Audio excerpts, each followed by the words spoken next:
핍박과 고난 이렇게 이겨내라. 자, 핍박과 고난 이렇게 이겨내라. 이 제목 가지고 말씀의 은혜를 나누겠습니다. 제가 목 상태가 상당히 안 좋습니다. 근데 하여튼 최선을 다해서 이제 말씀 전할 텐데 좀 목소리가 좀 안 나오더라도 양해를 좀 잘 좀 해주시면 감사하겠습니다. 자, 믿음의 길을 감에 있어서 신실한 모습과 믿음의 길을 감에 있어서 그렇지 못하는 모습 사이에 어떤 차이가 있느냐 발견할 수가 있죠. 믿음의 모습에서 신실한 분들은 거의 변질됨과 요동함 이거 찾아볼 수가 없죠. 그러나 반대로 신실하지 못한 분들의 모습을 보면 변질됨과 요동함에 있어서 굉장히 업 앤 다운 굉장히 이게 심해요. 자, 그런 의미에서 요한계시록 22장 10절에서 12절 말씀을 여러분 깊이 묵상해 볼 필요가 있습니다. 또 내게 말하되 이 두루마리의 예언의 말씀을 임봉하지 말라. 때가 가까우니라. 불의를 행하는 자는 그대로 불의를 행하고 더러운 자는 그대로 더럽고 의로운 자는 그대로 의를 행하고 거룩한 자는 그대로 거룩하게 하라. 보라 내가 속히 오리니 내가 줄 상이 내게 있어 각 사람에게 그가 행한 대로 갚아 주리라. 여러분 무엇보다도 우리가 언제나 두렵고 떨리는 마음으로 여러분 믿음 생활 잘 감당해야 될 이유가 있어요. 그게 뭐냐면 주님이 재림하시기 때문에 그래요. 여러분 요한계시록의 말씀을 딱 들여다보면 잘 보세요. 불의를 행하는 자와 더러운 자, 불의를 행하는 자 그리고 더러운 자 그대로 불의하도록 내버려두고 또 더러운 상태로 그냥 내버려 둬버려라. 예수님의 말씀이에요. 또한 보니까요, 의로운 자와 거룩한 자 그대로 의롭도록 하고 거룩한 모습 그대로 놔둬라. 그 다음에 무서운 거예요. 내가 와서 반드시 그 행한 대로 내가 갚아준다. 내가 행한 대로 심판한다. 이게 굉장히 무서운 말씀이에요. 영화의 어느 한 장면이 생각이 나면 저는 참 이 영화 좋아합니다. 어느 로마 장군이 힘든 인생의 과정 가운데서 예수님을 간절히 찾아서 다녔습니다. 예수님이 갈릴리 가버나움에 계신다 그러면 그곳으로 그냥 곧장 말을 타고 달려가는 거예요. 예수님 보려고. 그런데 약간의 시간의 차이로 예수님을 만나 뵙지 못합니다. 그 다음 가서 수소문해 보니까 예수님이 예루살렘으로 올라갔대요. 그래서 또 말을 돌려가지고 예수님에게 또 달려갑니다. 근데 간발의 차이로 예수님을 만나 뵙지 못합니다.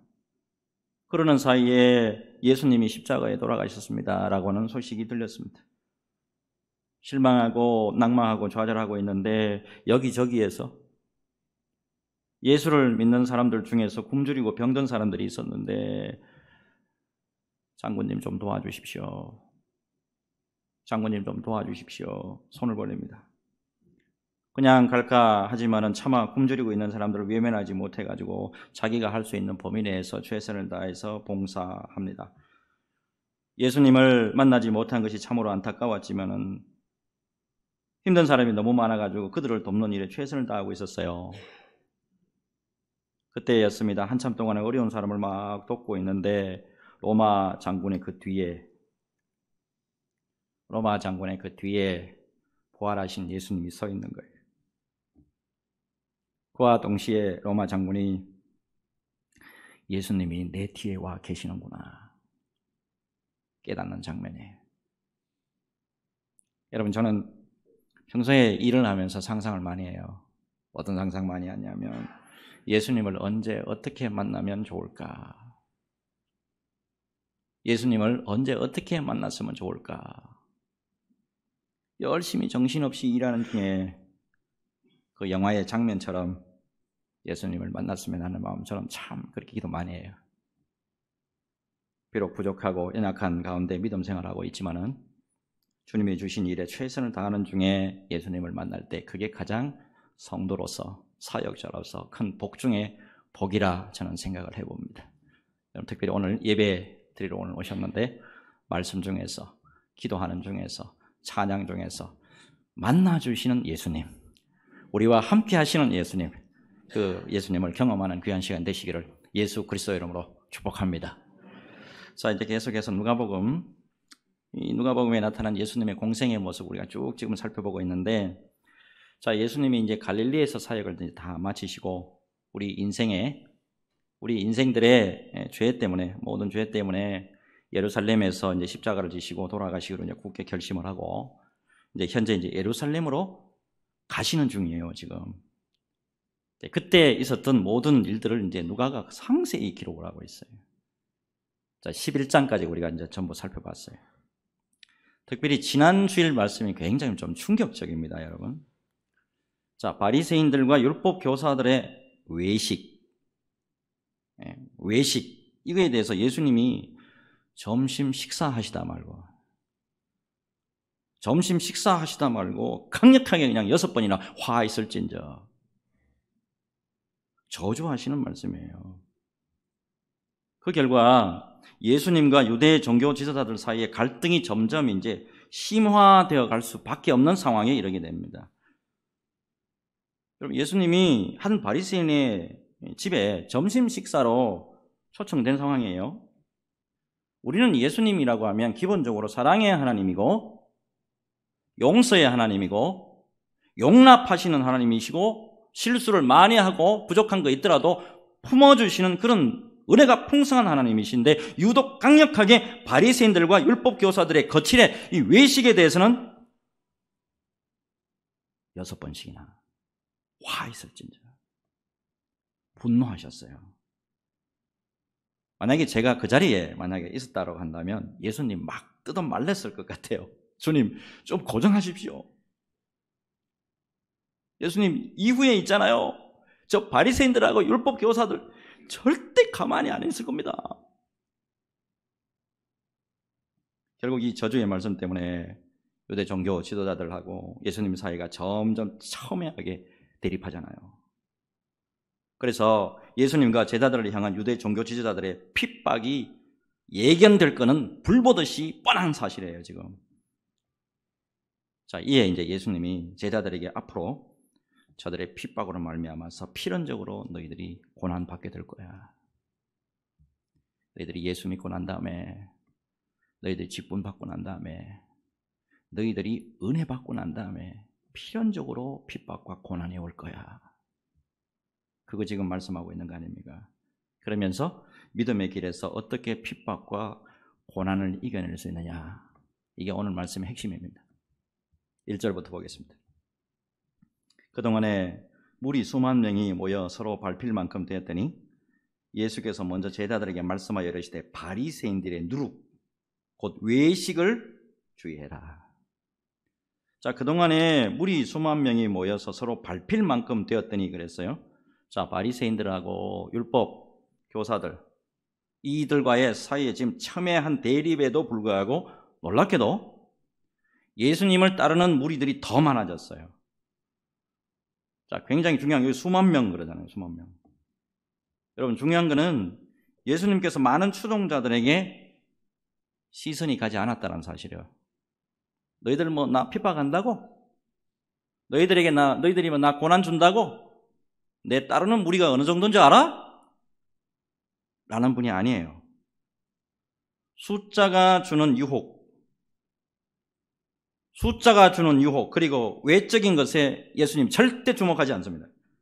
대중의 마음 절대로 마음에 두지 않습니다. 당신은 하나님의 뜻대로 갑니다. 하나님 뜻대로 간다. 그 증거가 뭐냐면 바리새인들의 누룩, 곧 그 외식을 주의해야 돼. 이 말씀하는 것에서 다 드러납니다. 자, 누룩, 반죽을 부풀게 하잖아요, 그죠? 조금만 들어가도 전체에 영향이 갑니다. 이게 무서운 거예요. 조그만 건데 전체를 좌지우지한다고. 특별히 누룩에 비유된 이 외식이 있잖아요. 이 원어적으로 보면 연극 배우가 연기하는 거예요. 연극 배우가 연기하는 것과 똑같은 게 뭐냐면 이 외식입니다. 겉과 속이 다른 형식적인 경건, 그거 의미하잖아요. 여러분, 외식은 누룩처럼 사람의 영혼에 깊이 들어가서 퍼집니다. 외식은 그야말로 종교놀이고요, 철저한 위선과 자기 기만이고 속이는 겁니다. 무엇보다도 외식이 얼마나 우리 주님의 분노의 대상인지. 식사하시다가 숟가락 딱 내려놓고. 여러분, 예수님은 사랑의 하나님이에요. 귀신 들린 딸 둔 엄마가 와가지고 막 그렇게 할 때도 고쳐주시잖아요. 사랑과 은혜로 품어주신 하나님인데 외식에 대해서는 숟가락 딱 내려놓고 분노하시는 하나님이에요. 추상 같은 호통. 여러분, 성경을 읽어보면 예수님이 추상같이 호통치는 거 거의 없어요. 근데 외식할 때는 추상같이 호통치시는 하나님이에요. 이거 알아야 돼. 자, 그런데도 여러분, 사람들이 왜 이렇게 외식에 빠지는 걸까요? 외식이 안 좋다는 거, 이거 하나님이 안 좋다는 거, 이거 하나님이 다 안다는 거, 이거 알잖아. 근데 외식이 또 빠진단 말이에요. 왜 빠져요? 사람 보니까 그래요. 하나님을 의식하는 게 아니고 사람 본단 말이에요. 모든 것을 다 보고 계시고 다 아시는 하나님이신데 그럼에도 불구하고 사람에 대한 인기, 사람이 나에게 관심 가져주는 거, 이게 더 많아. 하나님보다 사람 앞에서 높아지기를 원하고 그거를 기쁨과 위로로 삼단 말이요. 그렇기 때문에 예수님이 제자들에게 타이밍이 잘 맞아요. 절묘하게. 오늘 보면 수많은 사람들이 딱 모여있을 때, 수만 명이 딱 모여있을 때 요때 요 말씀 주시는 거예요. 저 사람들 의식하지 마. 사역자들이여, 사람 많고 적은 것에 의식하지 말고 사람 인기, 사람 관심 가져주는 거, 그거 의식하지 말고 하나님이 나를 어떻게 생각하는가 똑바로 봐라. 그래야 당신들 살아. 그래야 당신들 영원히 산다고. 중요한 게 그 다음이에요. 외식 다 드러납니다. 여러분, 여태까지 감춰왔습니까 혹시? 적당하게 지금 옷 입고 있어요? 하나님 앞에 다 드러납니다. 2절 3절. 감추인 것이 드러나지 않을 것이 없고 숨긴 것이 알려지지 않을 것이 없나니. 여러분, 너희가 어두운 데서 말한 모든 것이 광명한 데서 들리고 너희가 골방에서 귀에 대고 말한 것이 지붕 위에서 전파되리라. 외식 아무리 해봐라, 하나님 앞에서 다 드러난다. 이 말씀은 어떤 말씀이냐면, 외식한 거 감춘다고 하더라고, 외식한 거 거칠게 하는 거 딱 감춘다고 하더라도 하나님이 다 드러내신다잉. 하나님이 다 리뷰 다 드러내신다고. 2020년 12월입니다. 슬프게도 우리 교단의 교회입니다. 서울 중구에 있는 A모 교회입니다. 이거 신문에 난 그대로만 제가 옮길게요. A모 교회에 관해서 아주 안 좋은 뉴스가 CBS 뉴스에 나왔습니다. A모 교회를 담임하는 목사님, 나름대로 그 노예에서 목회를 잘 감당하시고 동료 목사님들이나 성도들에게도 꽤 좋은 평판이 있는 분이에요. 그런데 작년 6월 교회로 통신요금 고지서가 하나 날아옵니다. 파일 공유 사이트 콘텐츠 구매 내역에 무슨 문제를 발견합니다. 재정집사님이. 혹시나 해서 추적해 봤는데 놀랍게도 성인 영상물을 다운로드한 내역입니다. 쉽게 말해서 목사님이 목양실에서 설교 준비하고 기도 안 하고 성인 영상물 다운받고 그 비용을 교회에 청구한 거예요. CBS 기자가 취재했는데 그걸 4년 동안 무려 해왔다 드러났어요. 이게 성도들에게 알려지면서 결국 해당 목사님 자숙 기간을 한 달 보냅니다. 자숙 기간 보낸다고 이게 해결되겠어요? 오늘날에는 여러분 목사들 실수하잖아요. 중직자들 실수하지요? 성도들 실수하지요? 요즘은 거의 용서 없습니다. 성도들 앞에 서가지고 사과하고 사임하겠습니다 그랬어요. 그때 이런 말을 했더라고. 그 누구도 알지 못하고 보지 못했을 제 허물을 하나님은 보시고 제 허물을 결국 드러나게 하신 것이었습니다. 부족한 목사로 인해서 실망과 낙심하셨을 모든 성도님들에게 진심으로 사죄의 말씀과 용서를 다시 한번 구합니다. 그리고 장로님들에게도 용서를 구합니다. 이후에 A모 교회가 빠르게 정상화를 찾았느냐? 아닙니다. 후유증으로 말미암아서 더 힘들어졌다고 또 보도가 나왔더라고요. 겉으로는 성직자입니다. 겉으로는 한 교회의 양떼를 담당하고 있는 목자예요. 한 집의 가장이야. 그리고 한 집의 부모잖아요. 딸하고 아들이 있는 부모 아니야. 근데 무너진단 말이에요. 여러분, 분명한 것은 외식. 감추인 거 여러분 하나님 앞에 다 드러납니다. 여러분 앞에 사건을 통해서 이게 제가 이 말씀하는 이유가 누구를 탓하고 누구를 말하려고 하는 게 아니에요. 지금 이거 우리 쪽으로 지금 시선 돌리려고 내가 이런 말을 하는 거야. 여러분 앞에 사건을 통해서 우리 자신을 돌아보는 계기가 되었으면 합니다. 우리는 앞에 목회자처럼 그런 범죄처럼 그런 외식은 아니더라도 다른 외식의 모습은 없을까요? 여러분 가슴에 손을 얹고 한번 생각해봐요. 가면 없어요 여러분? 여러분 포장하고 있는 거 없어요? 정직합니까? 하나님 앞에서 물질 정직합니까? 여러분들 하나님 앞에서 그리고 말씀 앞에서 외식을 십자가에 못 박아버리고 진실되고 정직하게 주님 앞에 서야 됩니다. 다시 제가 간곡히 부탁합니다. 여러분 우리는 모두 세상을 떠나서 다 죽어요. 여기서 영원히 사실 분 계십니까? 다 죽습니다. 다 죽고 나면 하나님 앞에 백보좌 심판받아야 돼. 하나님 앞에 성부 하나님 앞에 백보좌 심판받을 때 바로 옆에 있었던 로열 변호사는 누구냐면 예수님이야. 예수님이 다 알고 있다고. 여러분 주님 앞에 설 때까지 진실과 정직으로 사셔야 됩니다. 특별히 무엇보다도 중요한 것은 뭐냐면 그렇게 살아갈 수 있도록 주님이 은혜를 주시옵소서 기도해야 돼요. 여러분 다윗 예수 그리스도의 예표가 되는 사람이라고. 그 사람도 무너졌어요.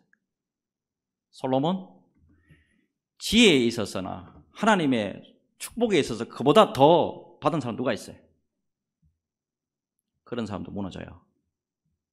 그런 사람들이 무너졌다는 것은 all the people 다 모든 사람들이 다 무너진다고.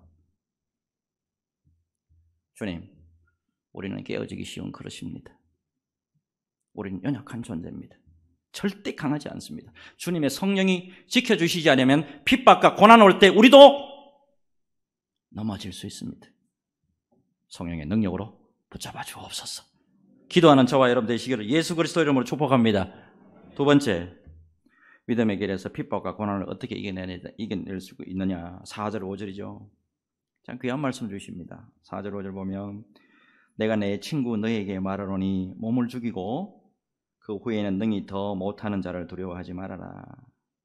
마땅히 두려워할 자를 내가 너희에게 보이리니 곧 죽인 후에 또한 지옥에 던져 넣는 권세 있는 그를 두려워하라. 내가 참으로 너희에게 이르노니 그를 두려워하라. 여기 보면 특이한 말씀 나오죠. 자, 내가 누구에게? 내 친구에게. 내가 내 친구 너희에게 말하노니. 여러분 예수님이 제자들 너희들이 바로 내 친구야 라고 하는 것은 여기밖에 없습니다. Friend, 너는 내 친구야. 내가 내 친구이기 때문에 내 비밀 내 다 말해줄게. 너희들 내 친구이기 때문에 내 속에 있는 거, 내 속에 담아놓는 거 내 인생 이 이야기 다 해줄게. 너희들이 내 친구이기 때문에 내 속에 엉어리지고 하는 거 이거 너희들 내가 다 말해줄게. 예수님의 말씀 가운데 오늘 말씀이 뭐냐면 사람 두려워하지 말아라. 사람 두려워하지 말고 하나님 두려워할 줄 알아라. 하나님 두려워할 줄 알아라. 여러분, 사람은요 우리를 죽일 수 있습니다. 사람은 우리를 죽일 수 있지만 몸밖에 못 죽여. 근데 하나님은 우리 인격 전체를 없애버릴 수 있는 분이에요. 그리고 아무리 지 똑똑하고 아무리 지 잘났다 하더라도 하나님이 지옥으로 던져버리면 끝이야. 그 하나님을 두려워하라 이 말입니다. 근데 중요한 오늘 말씀이 하나님을 두려워하라 이것도 있는데 여러분 더 중요한 거는 하나님을 진정으로 두려워하잖아요. 하나님을 진정으로 두려워하면 놀랍게도 내 속에 세상을 향한 두려움이 사라진다는 사실입니다. 여러분 우리가 세상에 대해서 자꾸 두려워하고 자꾸 근심하고 자꾸 염려하는 이유는 하나님을 진정으로 두려워하지 않기 때문이에요. 이거 잘 이해를 하셔야 됩니다. 6절부터 보시면 답이 나옵니다. 참새 5마리가 두 아사리온에 팔리는 것이 아니냐. 그러나 하나님 앞에는 그 하나도 잊어버리시는 바 되지 아니하는도다. 아사리온 잘 아시죠? 데나리온의 16분의 1입니다. 데나리온 16분의 1, 데나리온에. 자, 한 데나리온, 성인 하루 품삯이잖아요. 그러니까 성인 하루 품삯의 16분의 1이면 참새 5마리 사면 굉장히 싸잖아요. 미약한 존재가 이렇게 팔려나가는 거, 미약한 존재가 이렇게 5마리 팔려나가는 거, 이것도 하나님이 다 아신단 말입니다. 더군다나 그 하나도 5마리 중에 그 하나도 잊어버리시는 바, 그 한 마리라도 나는 소홀히 하지 않는다. 다시 말씀드리면 참새가 적은 금액에 팔리는 그 사건처럼 사소한 일까지도 우리 주님이 관여하시고 살펴주시고 인도하시고 보호해 주신다라고 하는 사실입니다. 그러니 뭐 하지 마라? Don't afraid. 두려워하지 마. 7절 너희에게는 심지어 머리털까지도 다 세신 바 되었나니 두려워하지 말라. 너희는 많은 참새보다 더 귀하냐. 예수님이 일거수일투족 우리 다 한다 소리 아닙니까? 그렇기 때문에 두려워하지 말아라 이 말이에요. 우리는 참새보다도 더 귀한 존재입니다. 예수님 당신이 직접 하나님이잖아요. 직접 이 땅에 오셔서 살찌고 피 흘리고 피와 물을 다 흘려주면서까지 I love you 사랑한다라고 고백해 주셨잖아요. 시편 31편 23절, 시편 27편 1절에서 3절 우리 같이 읽겠습니다. 시편 27편 1절에서 3절 같이 읽습니다. 시작. 여호와는 나의 빛이요 나의 구원이시니 내가 누구를 두려워하리요.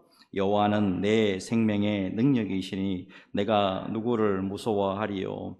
악인들이 내 살을 먹으려고 내게로 왔으나 나의 대적들 나의 원수들인 그들은 실족하여 넘어져도다. 군대가 나를 대적하여 진칠지라도 내 마음이 두렵지 아니하며 전쟁이 일어나 나를 치려 할지라도 나는 여전히 태연하리로다. 아멘. 다윗을 죽이려고 혈안이 되어서 사울이 10년을 따라다녔어요.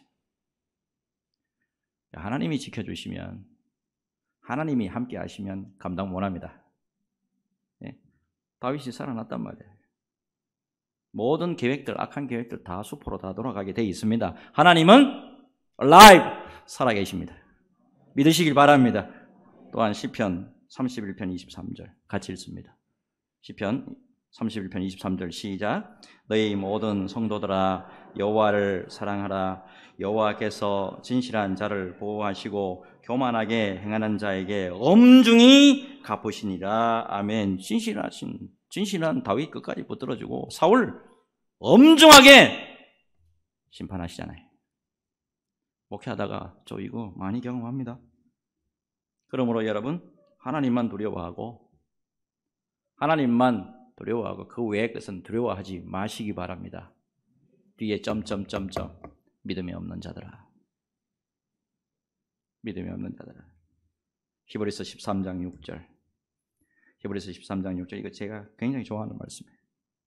그러므로 우리가 담대히 말하되 주는 나를 돕는 이시니 내가 무서워하지 아니하겠노라. 사람이 내게 어찌하리요. 오로지 하나님만 두려워하고 믿음 위에 강건하게 서 있으면 어떤 핍박이 오고 어떤 고난이 오더라도 하나님 두려워하는 게 그게 힘이에요. 하나님이 힘을 주실 줄로 믿습니다. 성령이 힘을 주실 줄로 믿습니다. 이 믿음으로 승리하는 저와 여러분 모두가 되시기를 예수 그리스도 이름으로 축복합니다. 마지막입니다. 믿음의 길에서 핍박과 고난 어떻게 이겨내느냐. 8절 9절 보시죠. 자, 이거 여러분 잘 보셔야 됩니다. 내가 또한 너희에게 말하노니 누구든지 사람 앞에서 나를 시인하면 인자도 하나님의 사자들 앞에서 그를 시인할 것이고 사람 앞에서 나를 부인하는 자는 하나님의 사자들 앞에서 부인을 당하리라. 사람 앞에서 주님 시인하면 주님도 하나님 앞에서 예, 주님 이 사람 맞습니다. 이 사람 의인입니다. 이 사람 예수 믿는 사람입니다. 라고 시인한단 말이야. 그런데 하나님 앞에 사람 앞에서 주님을 부인하잖아요. 나 주님 모르는데 라고 했을 때 여러분 무서운 거는 뭐냐면 백보자 심판 말씀드렸죠. 우리 죽어서 하나님 성부 앞에 섰을 때 the lawyer 변호사가 예수님이야. 옆에서 예수님이 모른다 그래 버리면 끝장이야. 70년 예수 믿었어. 80년 동안 교회에 헌신했다고. 근데 갔는데 예수님이 I don't know 라고 하면 끝장이란 말이에요.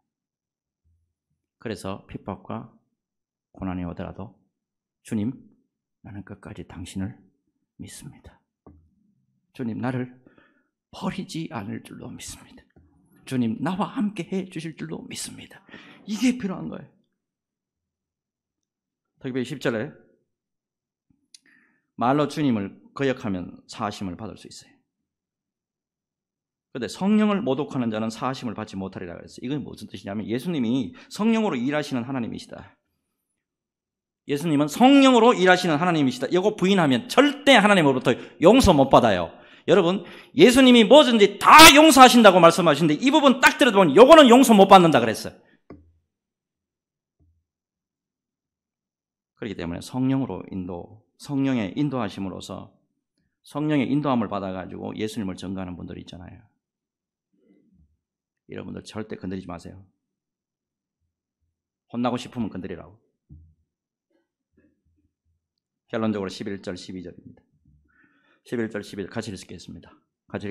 시작. 사람이 너희를 회당이나 위정자나 권세에 있는 자 앞에 끌고 가거든 어떻게 무엇으로 대답하며 무엇으로 말할까 염려하지 말라. 마땅히 할 말을 성령이 그 그때에 너희에게 가르치시리라 하시니라. 아멘. 자, 이 말씀 무슨 의미냐면 핍박받는 과정 가운데 고난받는 가운데 때로는 회당이나 또는 위정자나 권세자 앞에 끌려갈 수도 있어요. 그런데 그때마다 성령께서 함께 해주실 거라는 약속의 말씀입니다. 자, 무엇보다도 우리가 많이 알고 있는 구약의 말씀 보면서 한 가지 깊이 생각하고 말씀을 정리하도록 하겠습니다. 다니엘 5장을 들어보면 교만한 벨사살 왕에 관련된 말씀이 나옵니다. 벨사살 왕, 교만해서 하나님의 특별히 예루살렘 하나님의 성전에서 가져온 성소의 성물을 가지고 술 마시고 하나님 앞에 제사 드리는 제사 기구인데 이 가지고 술 마시고 바벨론의 우상을 찬양합니다. 이때 왕궁의 벽에 손가락이 나타나서 글자가 새겨지죠. 글자를 누가 써요? 뭐라고 쓰죠? 메네 데겔 우바르신 쓴다고. 중요한 거는 이 글자를 아무도 몰라요. 누가 알아요? 다니엘만 알아요. 다니엘이 벨사살 왕 앞으로 불려가가지고 하나님이 주신 성령의 지혜로, 하나님이 주신 성령의 지혜로 이 문자 해독을 한단 말입니다. 메네 데겔 우바르신.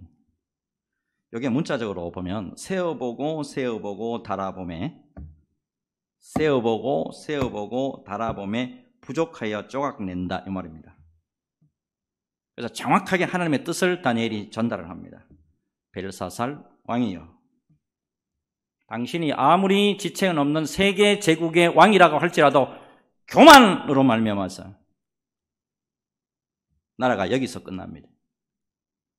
그리고 다른 사람에게 나라가 내어준 바 될 겁니다.